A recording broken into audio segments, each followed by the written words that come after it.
Semarak bunga api yang menyinari malam hari raya, begitulah semaraknya kasih adik-beradik kaum keluarga Allahyarham Haji Hassan Rasidi Kampung Batu 10 Lekir. 10 dari 11 adik-beradik telah dapat berkumpul pada malam kedua hari raya Aidilfitri. Perkumpulan tahunan dibuat sama ada malam hari raya, malam raya pertama dan tahun ini malam hari raya kedua.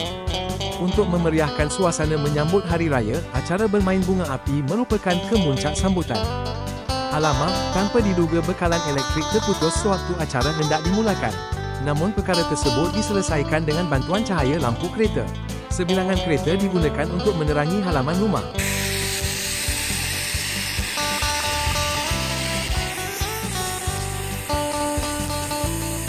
Keriangan terselah apabila acara bermain bunga api bermula. Si cilik bergembira dapat bermain bunga api lilin. Manakala bagi remaja dan dewasa bunga api super dan mega menjadi tarikan.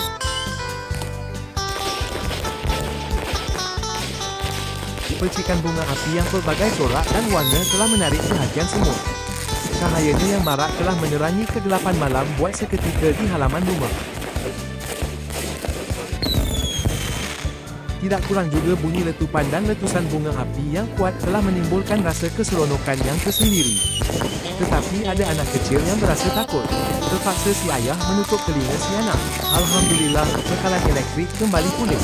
Suasana semakin meriah. Acara bermain bunga api sebenarnya hanya acara silingan bagi perkumpulan keluarga. Tujuan utama adalah mengeratkan hubungan adik-beradik serta kaum keluarga dari pasangan masing-masing. Dipaduai, sepupu sepapat, anak saudara dan cucu dapat beramah mesra. Alhamdulillah. Pengisian lain yang penting ialah makan-makan. Makanan yang sedap telah disajikan. Ada nasi kemak ayam berempah, laksa, lontong, nasi impit, lemang dan rendang. Jamuan telah bermula menjelang senja dan berterusan sehingga tengah malam. Sesungguhnya perkumpulan keluarga yang dirancang telah berjaya. Ini dapat diterjemahkan dengan melihatkan suasana kemesraan dan keceriaan semua yang berkumpul. Terima kasih atas kerjasama semua. Semoga tradisi ini berterusan. Insya Allah.